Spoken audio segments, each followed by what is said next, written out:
How are you guys doing? Okay, Itumeleng Selepe. Don't mind the smile, it's my coping mechanism. There's things I'm going to be talking about, actually quite disturbing. So I'm glad there's no kids here. If I offend you, please, I'm sorry. But now I keep it real. I'm not going to sugarcoat things.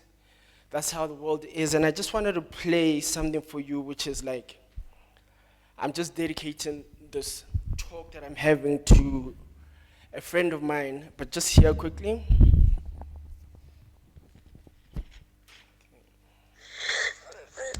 pretty good right here, right? My friend, it's pretty good right here, right now. You know what? I just want to get out of the house and go somewhere. I don't know what to do. I just want to get something. My friend, I don't know. I'm done. So that was a friend of mine, actually a lady that I'm helping, her name is Delia. She passed on this morning. I got this voice note during lockdown. She literally lives a few houses from me. So this is the kind of stuff I deal with on a daily basis. I deal with strictly just drug addiction. So let me just tell you about my story. So I come from a middle class family. If you guys know where that is. There's like 2 robots there, nothing happens. Yeah. Like nothing really happens there. So I finished school in 2003 and then I came to Joburg. So you can imagine from just a small town to the big city. So we come from a generation where you are never given a pep talk when you left. Tamarago doesn't tell you how to behave. You only are reprimanded after you've done something. You know, as if you're supposed to know exactly you're supposed to know what is wrong is right, but when you're growing up, you like to take risks. So this was 2004. Got enough vet, and then I remember this one day I went to go watch a rugby match in Braamfontein.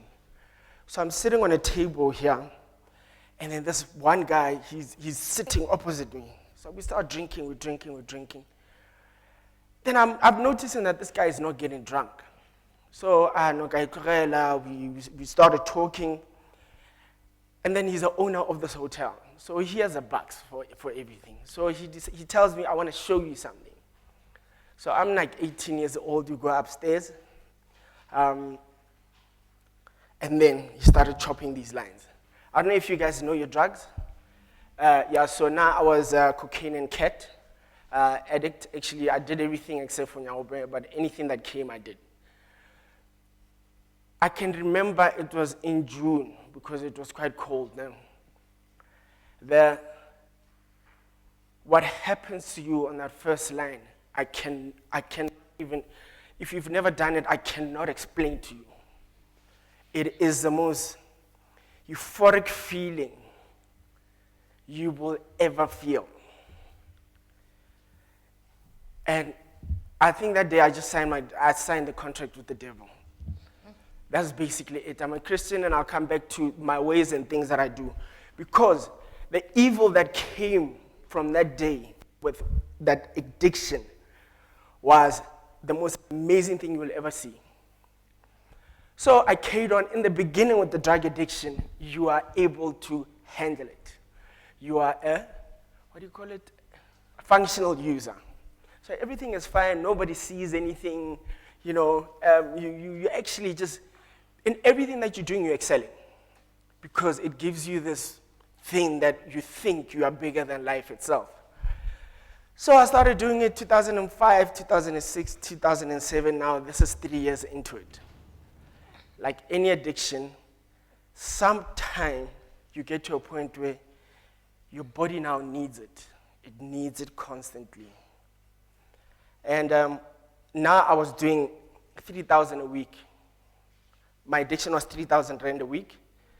So if you can count it, that is 12,000. And then in a year, 120, let's just say. And in 11 years, it's R1 million. Taking up my nose.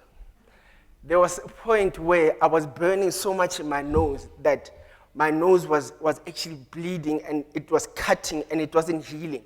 So while I'm standing with you here, you can smell this rotting flesh. But I wouldn't stop. You can't stop. You can't stop. Because I love drugs. They're nice. I'm not going to lie to you. But if you know the road, people don't do drugs because they're terrible. But if you know the road and what it takes you through, that is why I've been 6 years clean now. And, So, next chapter comes in.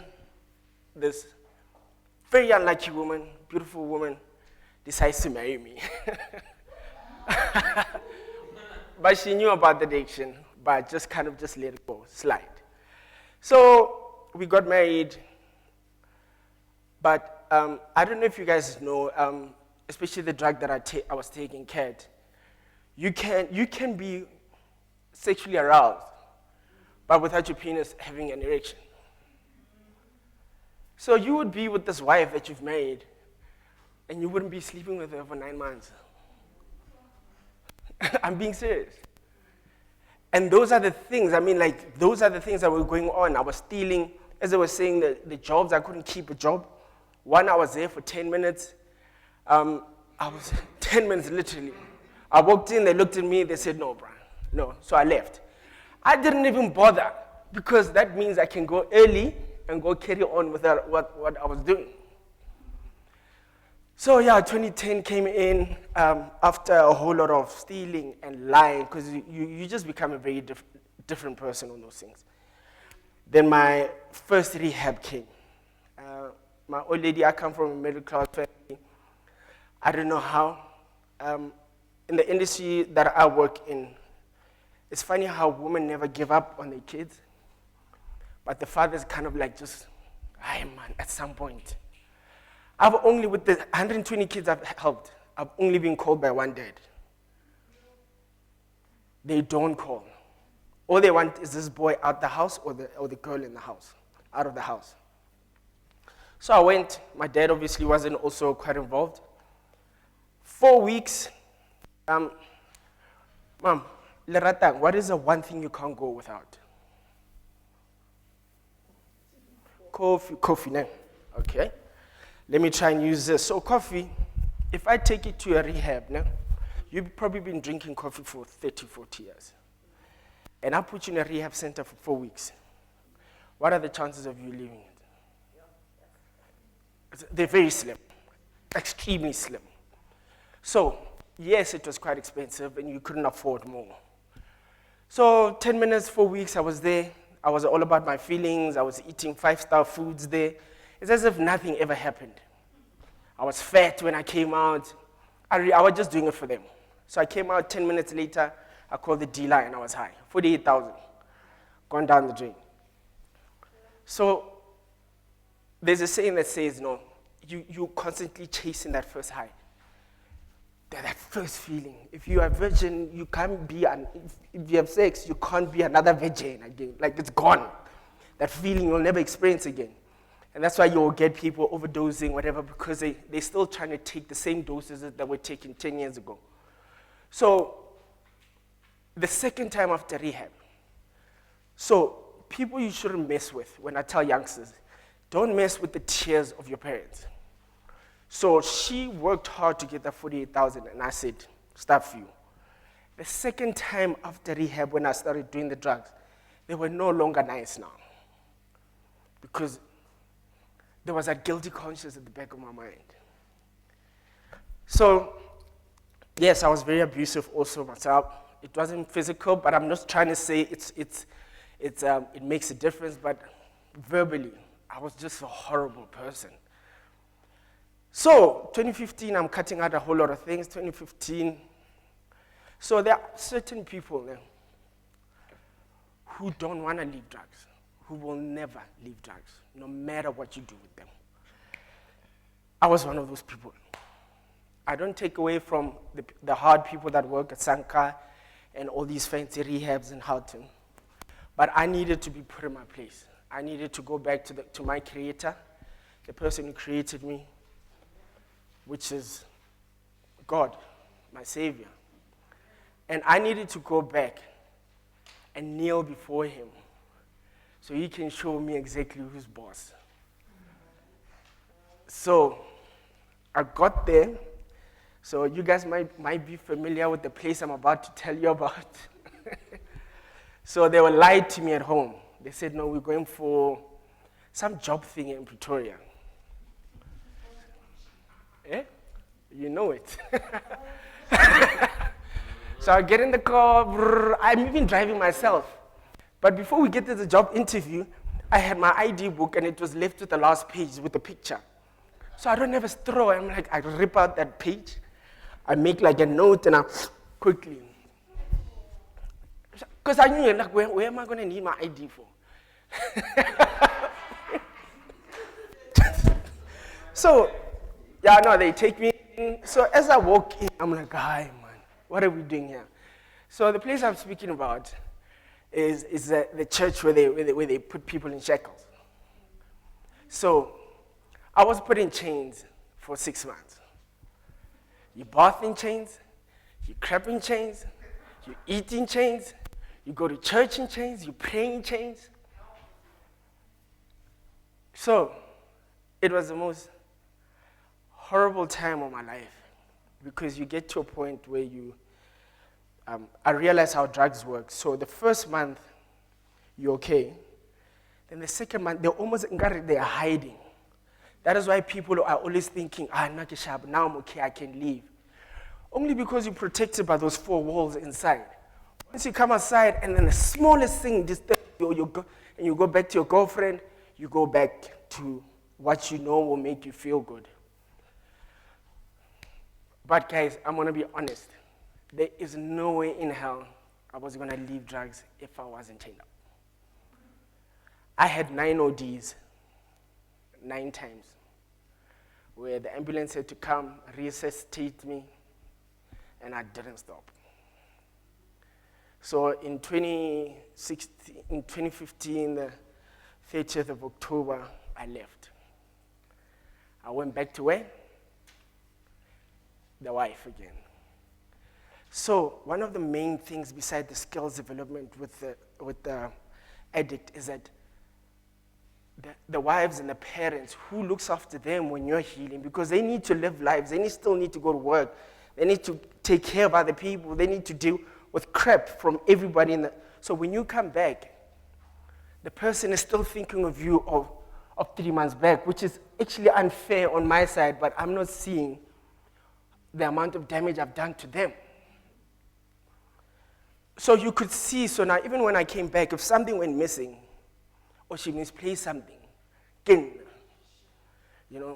so I can imagine a mom saying to a little one who's 18, who's not physically or mentally as grown as me, as when I was 31, 32, why wouldn't you go back? They think I stole it, I might as well do it. So we managed to patch things up, but unfortunately things ended. Oh. But I have a son now, who's like 4 weeks pregnant. I thought I couldn't have kids. Yeah, he's 4 weeks old. Yeah, I feel very sorry for him. I was telling Lunga because he can never do anything because I know all the signs. So one day, with my organization that I run, Word on the Street, I was working in Takane. So I was walking down in town. So there's this park there before when I'll take Sereng by a park station. As I'm walking there, I see these boys. Do you know nowadays you can inject it and you can smoke it. Yeah. So they share the needles, blah, blah. So they the one is here, two is there. So this one is trying to find a vein. The middle one is trying to find the vein of this one. He finds the vein and he puts it in and he leaves it. And then he turns around. So if you know how Nyaupo works, it's a downer. So you're almost like in Kanorwa. You're almost like falling asleep. So this person is falling asleep with the needle, and this one I'm mourning. He's not seeing him. So I'm like in the taxi, I'm like, hey. So I get out the taxi. I run from here to Muskruapom there. So I can't touch it because whatever, blood and yeah. So I just pick him up and then he takes it out. And then, that's what he said. And do you know how long it takes for them to lose this? It takes a while. But anyway, so I get in the taxi the day I went on the street. By the time I got to work 40 minutes later, I had my first interview at KFM, and then there were like 10 followers. And ever since then, 120 kids later, I work differently. People might think it's quite controversial. I deal with, a couple of weeks ago, a mom calls me, I'm 24 hours, she calls me, she's like, I don't know how to say this to you, Dumi. So I'm like, Mom. She says, please come over. So I come in, when I get into the house, so now I fetch people. So I fetch you. If you don't want to, I still fetch you. I don't mess around like that. So it's very controversial, but I'm telling you, 95 or 90% of the kids that I've saved have come back and said, thank you. I'm not, okay, let me come back to the mom. I don't know how to say this, tells the kids to leave. She's 73, mama. So she says, Tando is raping me. So this is a firstborn son. Yeah, so he's raping her. It's been happening for the last 10 years or so. So she's gone to the police and nothing has happened. She can't tell neighbors, she can't tell sisters, she can't do. Yeah. And then now the people I deal with, it's a lower LSM. A lot of dark things happen there. So if two mothers have the same son, one is excelling, the other one is not, they do things to each other. So whether you believe it or not, as I said, this is the kind of people I work with. And that is why I only deal with Christian-based rehabs. I'm not going to sit there and nurse your feelings, Mom. Addicts are very, how can I say, conniving. You know, we are saying skills development. A guy was saying here, he's doing this because of poverty. Do you know how much how much he makes a day? 300 to 400. Don't see them like that. They make, whether it's however they get it, they make a plan. So why when you sober up, all of a sudden when you have problems? Why? Tell me why. I mean, like, these boys will do anything. Like, they built this old woman, a stoop. But like, they didn't buy the cement. But like, ash. Yeah, and then they mixed it and, this old woman is thinking, I know. The rain comes, everything. So can you see the thinking and the logic behind all of that? So, those are the kind of people that I deal with. And up to date, as I was saying, it's been 120 kids that I've dealt with. Yeah. So if you baby an addict, you're going to bury an addict. It's not the easiest person to live with. Now when I sit here, as I said again, I'm not about your feelings. We all have problems, but what are you going to do about it? What are you going? Lunga was saying he called every rehab that he can, and he eventually found one. If you really want to kick the habit, there's only one way. There's no easy way. There's no shortcut. There's no nothing. Yeah. So currently I deal with 2 rehabs. As I said again, some people, if they don't want to, I come and face them. I cannot leave a mom to be raped every night. I don't care who judges me. I'm not going to do that. There's a boy, the youngest I've fetched is 7 years old. So he's a glue addict. I've fetched crippled people. I've fetched girls who sell their bodies. The way the drug takes over you. Now I haven't got anything on paper to show that I'm a professional counselor or anything. I'm none of that. But I'm from the streets. I know exactly what is going on. I can tell you in the corner, that guy there, you see the guy there at the back, I can tell you if he's smoking or not, while he gave me more. So, Yeah, guys, that's my story. I don't even know. Did I have anything else to speak about? No, the brain is finished. No. Yeah. Huh? So yeah, just the core plans. I'm busy working with Lunga here. So the main objective is to start up rehab centers where people can come in without any problems in terms of monetary or anything else. If you want to stay there for 6 months, 12 months, you're more than welcome. But also deal with the families and yeah, just initially, exactly what you said. Now, I'm not much of a talker, guys, but I make things happen. So there's my number. I come and I make things happen. That's what I do. Thank you so much.